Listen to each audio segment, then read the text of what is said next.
aqui. E eu gostaria de usar esse tempo para a gente falar um pouquinho sobre família. E a pergunta é: como está a sua família? Como vão as pessoas aí da sua casa?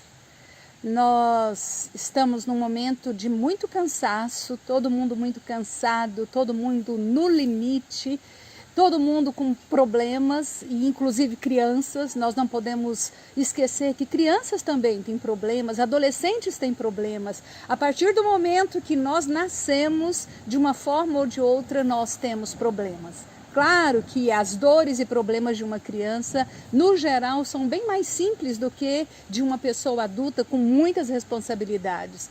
Mas nós não podemos desprezar os problemas, as dificuldades, as dores, desde o bebezinho até o vovô que a gente fala, já é aposentado, por que está reclamando?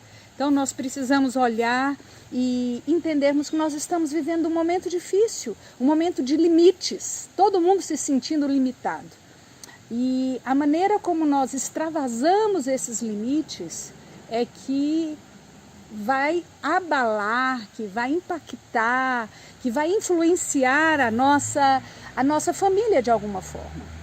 Muitas vezes nós extravasamos nossos limites com irritação, às vezes com palavras duras, às vezes com vícios, come demais, bebe demais, vê TV demais, muitas coisas que não deveriam ser feitas, que não deveriam acontecer nesse momento.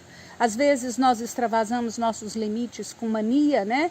Mania de limpeza, mania de organização, manias diversas. Muitas vezes nós nos sentimos nesse momento, por estarmos no limite nós nos sentimos à vontade.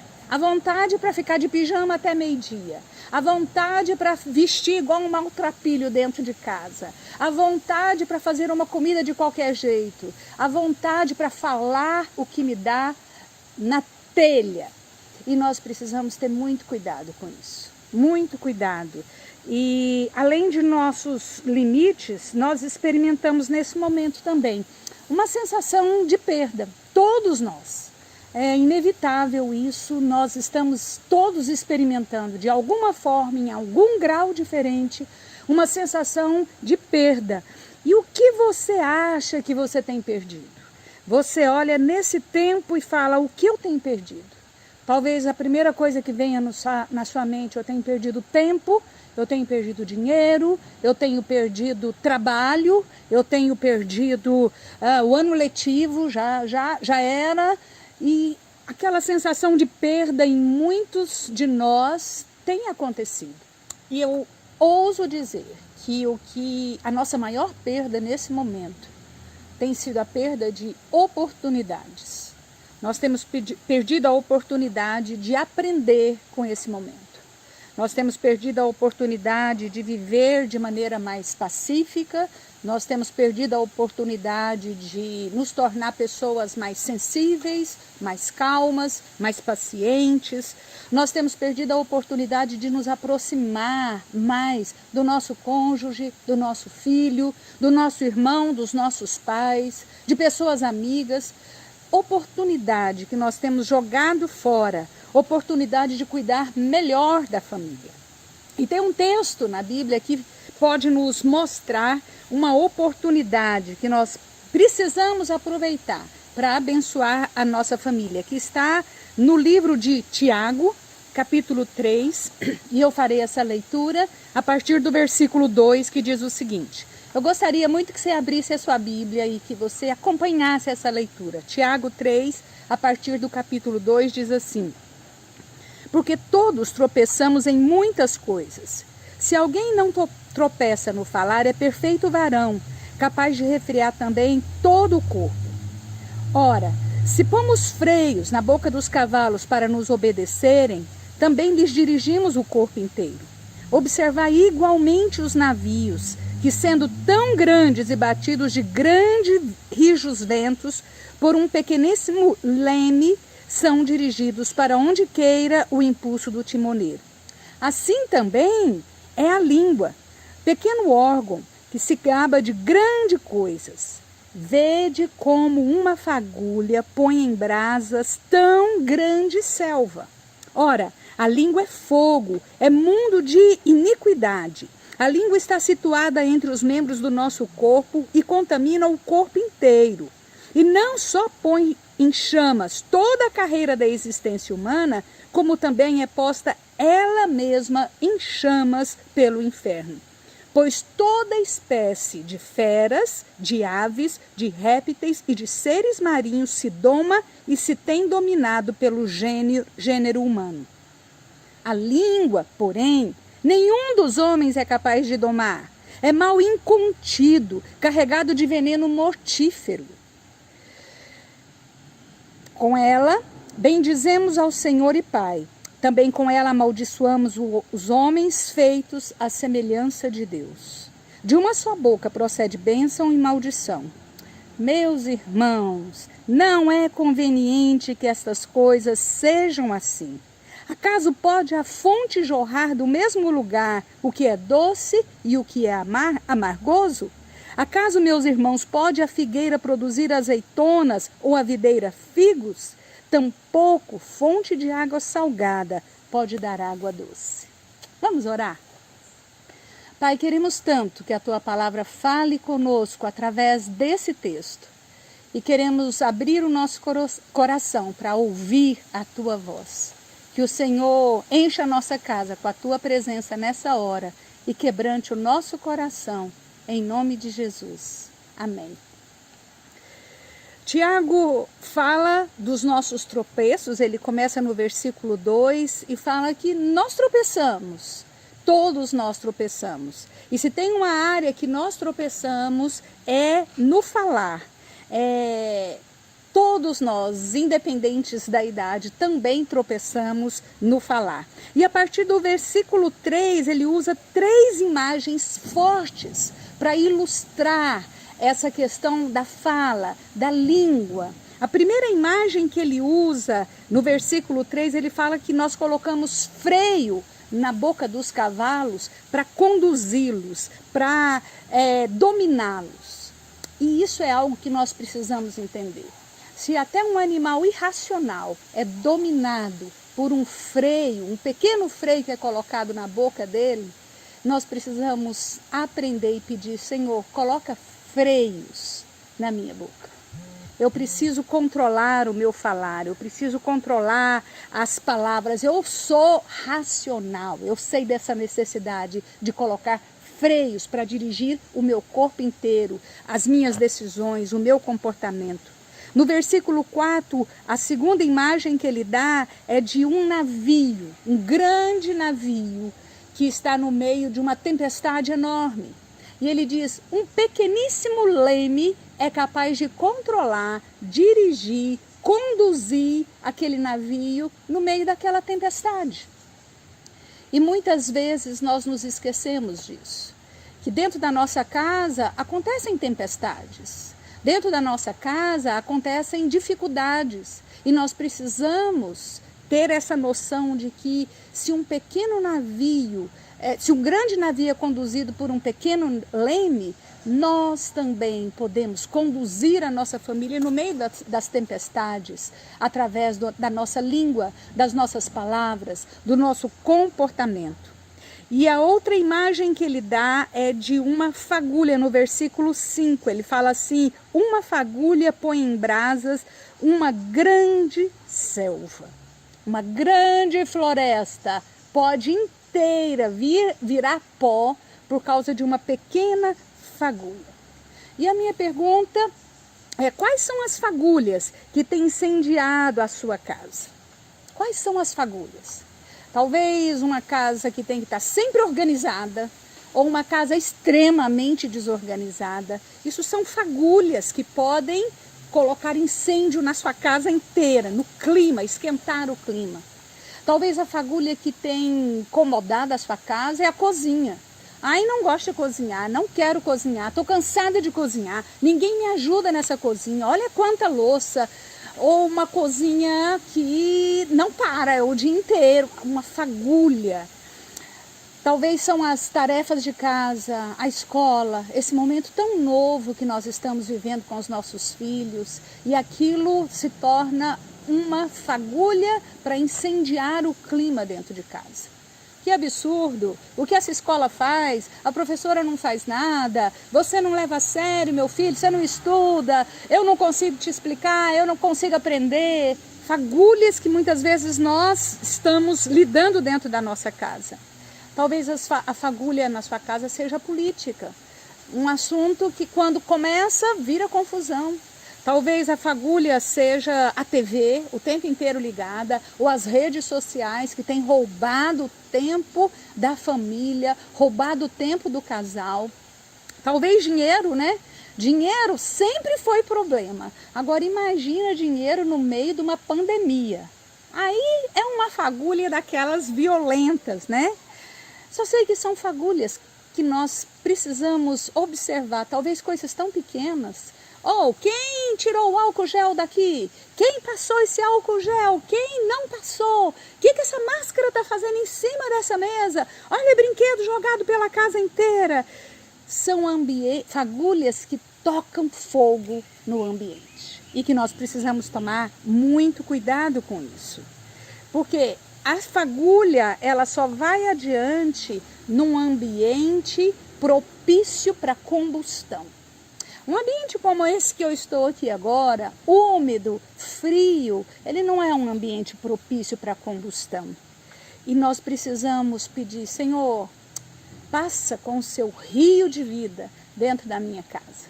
Passa com o seu rio de vida no meio da minha família, na minha vida, para deixar esse ambiente encharcado, para deixar esse ambiente impróprio para qualquer fagulha que vai surgir. Toda casa tem fagulhas. Eu não quero passar para vocês aqui a impressão de que a minha casa é uma casa perfeita, que a minha família é uma família perfeita, que lá não existem fagulhas, como toda casa, queridos. O que nós precisamos é tornar aquele ambiente impróprio para que essas fagulhas sigam adiante, para que essas fagulhas se tornem um grande e desastroso incêndio.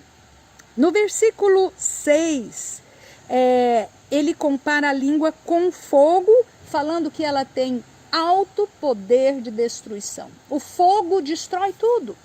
O fogo acaba com tudo. O fogo torna tudo pó. E nós, através da nossa língua, podemos destruir relacionamentos, destruir casamentos, destruir esperança, destruir sonhos. E nós precisamos ter muito cuidado com aquilo que tem saído da nossa boca nesse momento de tanta dificuldade. Em tempos de contaminação, nós muitas vezes nos esquecemos que a nossa língua muitas vezes pode contaminar muito mais do que um vírus. Ela pode deixar marcas para muito tempo, ela pode colocar a perder, ela pode infernizar a vida de pessoas e a nossa própria vida. No versículo 6 diz isso. Ela põe a vida de outros, a existência de outros em chamas e também a sua própria vida. Quando nós não controlamos a nossa vida, a nossa língua, nós fazemos mal para a vida dos outros e também para a nossa vida.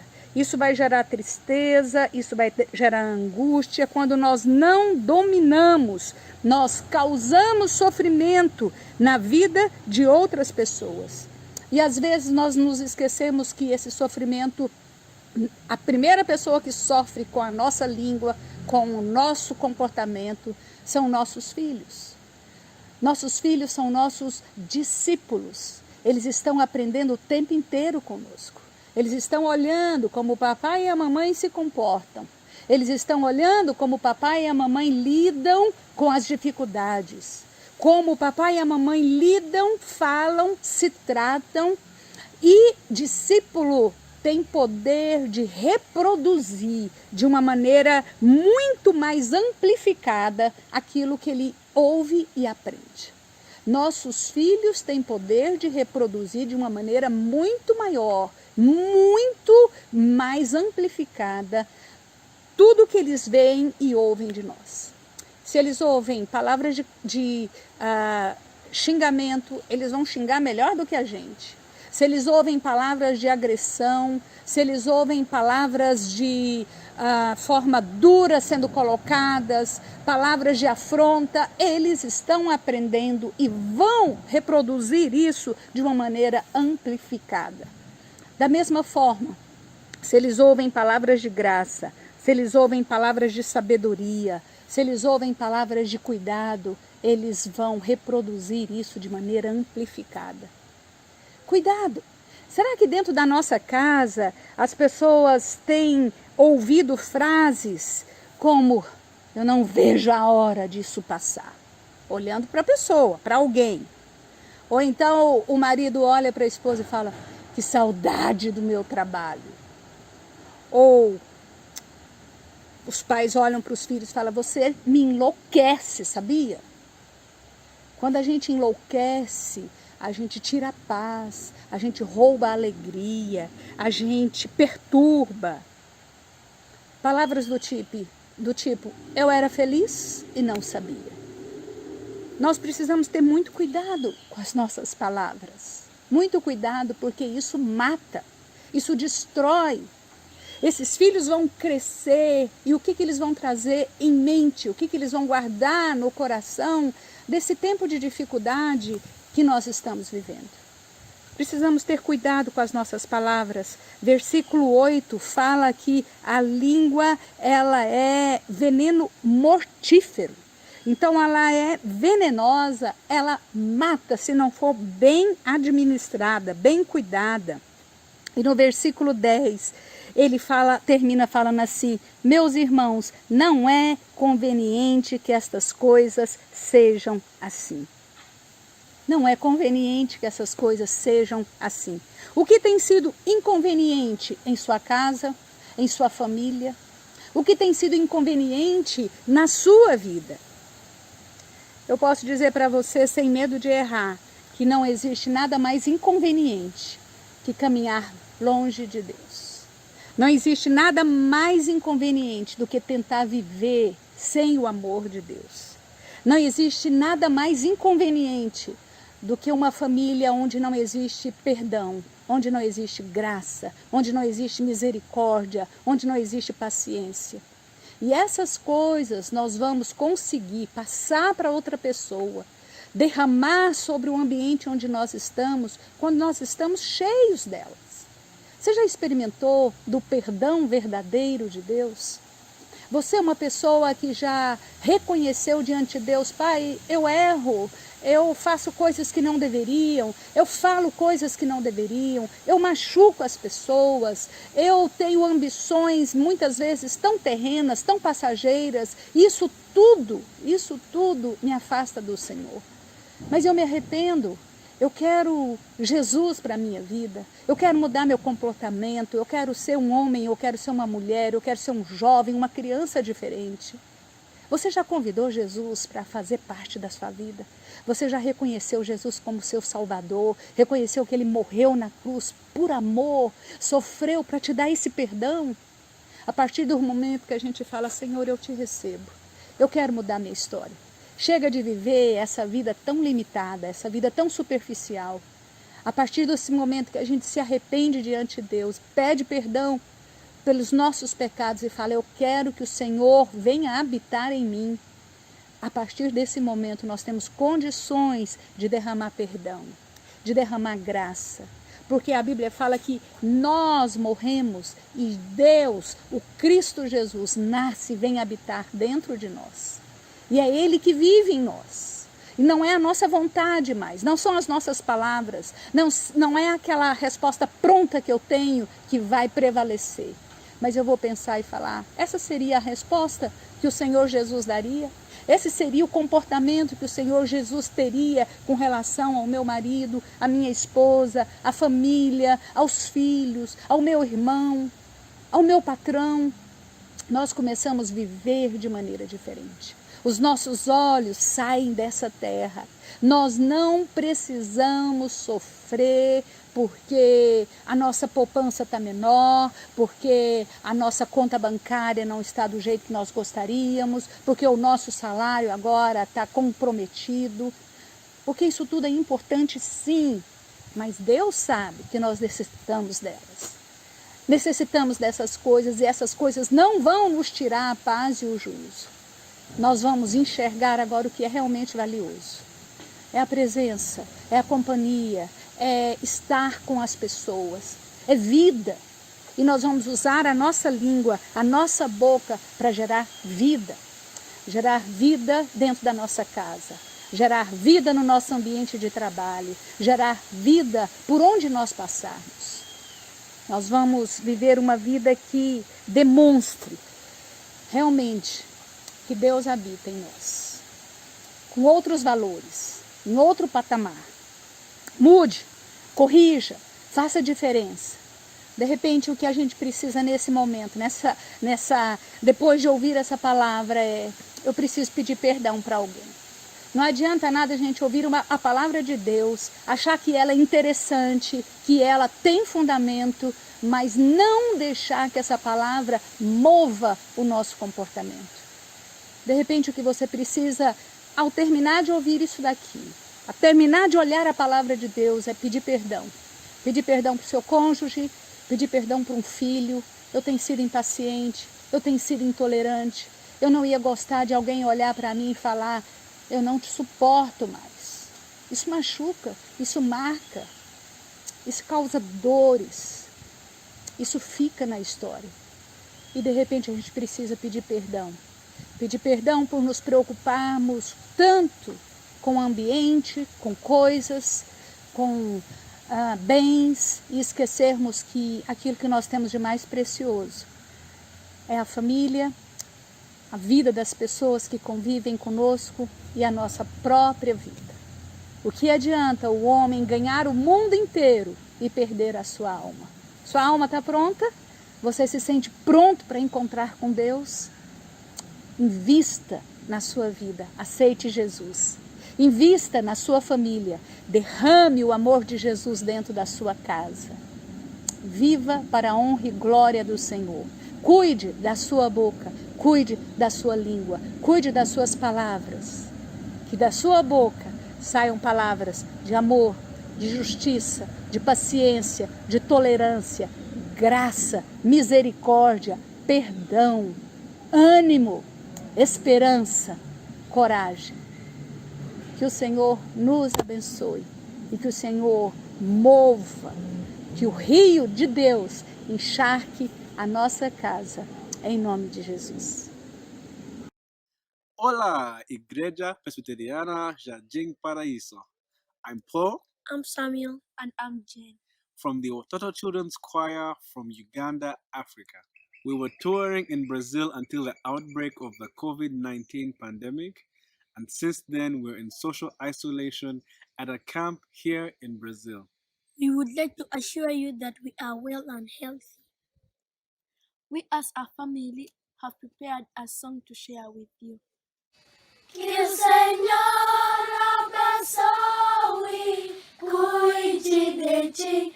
Que o Senhor seja bom e gracioso a ti. Que o Senhor mostre o seu favor e te dê paz. Amém.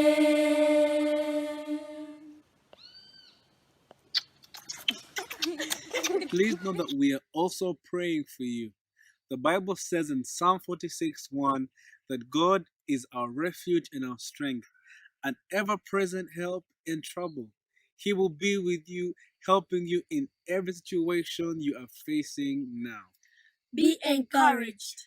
Thank you very much. Stay blessed. Tchau, tchau. Ciao. Gostaria de compartilhar um testemunho. Nós estávamos até essa semana orando por um amigo muito querido que foi contaminado pelo vírus, estava na UTI, entubado, alguém muito amado por nós. E nós orando e todos juntos buscando a presença do Senhor. E em uma das conversas com a família, com uma das filhas, ela falou algo que me chamou muita atenção. Ela disse: se todo esse sofrimento veio para causar alguma coisa amarga na nossa família, nós vamos contra-atacar com doçura. E aquilo me chamou muita atenção. Eu vou contra-atacar com doçura.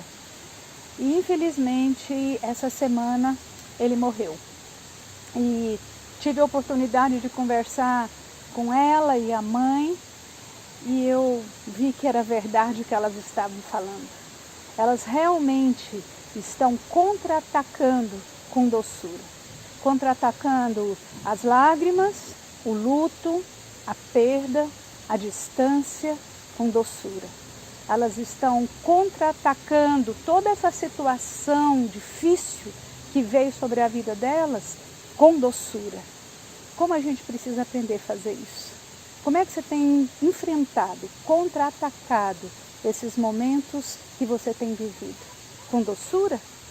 Nós podemos escolher contra-atacar as nossas dificuldades, as nossas perdas, até mesmo o luto, com doçura. É claro que temos lágrimas, mas isso não impede de nós enfrentarmos o dia difícil com doçura. Que nós possamos fazer isso com os nossos filhos, na nossa casa, nesse momento, ser exemplo para eles. Exemplo de paciência, de tolerância, exemplo de como enfrentar o dia mau com doçura. Nossos filhos estão aprendendo, como eu já disse, com as nossas atitudes. E nós precisamos ficar atentos a isso. O que nós temos plantado? Quais são as sementes que nós temos semeado? Se nós semeamos impaciência, intolerância, é certeza que é isso que nós vamos colher. Nós precisamos ensinar os nossos filhos a semearem paciência, coragem nesse momento de tanta incerteza e dificuldade. Que nós possamos semear no coração dos nossos filhos ânimo, esperança, bravura para enfrentar esse momento. Que nós possamos semear no coração dos nossos filhos e das pessoas com quem nós convivemos doçura, doçura. Nós vamos contra-atacar esse tempo difícil com doçura. Vamos orar. Pai, nós queremos colocar diante do Senhor as nossas vidas. E o Senhor sabe que estamos vivendo dias amargos, mas pedimos ao Senhor que o Senhor esteja nos abençoando com doçura. O Senhor abençoe cada família, cada casa, com doçura. Que o Senhor esteja encharcando as nossas casas com o teu rio de vida. Que o Senhor esteja encharcando as nossas casas com a tua bênção, com o teu cuidado, com paciência, com amor. Que nós, como pais, possamos ser bênção na vida dos nossos filhos. E não mais um problema, não mais uma dor, não um peso na vida deles. Que nós possamos ser exemplo de coragem, de doçura, de determinação, de fé, de dependência do Senhor, de obediência à tua palavra, de obediência às autoridades. Que nós possamos ser inspiração para esses filhos. Que a nossa língua, que a nossa boca seja abençoadora. Que nós possamos viver, ó Pai, cada um desses dias com um coração doce e adoçando os lugares por onde nós passamos. Que a nossa casa seja uma casa abençoada, uma casa doce, uma família doce, uma vida cheia de doçura. Em nome de Jesus. Amém. Ânimo! Dias melhores virão. Nós estamos encerrando mais um culto e a minha palavra de gratidão por você ter estado conosco nesse tempo e a minha palavra ao Senhor, o Deus eterno, para que Ele o abençoe sobremaneira e que lhe conceda dias abençoados, dias agradáveis, dias doces, em que você transmita também essa graciosidade de Deus sobre a sua vida a outras pessoas. Recebam a bênção do Eterno. Que o Deus Todo-Poderoso, o Pai amoroso, o Filho Redentor das nossas almas e o Espírito Santo, Consolador do nosso coração, repouse sobre você, sobre os seus a quem você ama, sobre a sua casa e sobre todo o povo de Deus, sobre o nosso país, hoje e para todo sempre. Amém. Deus o abençoe no nome de Jesus.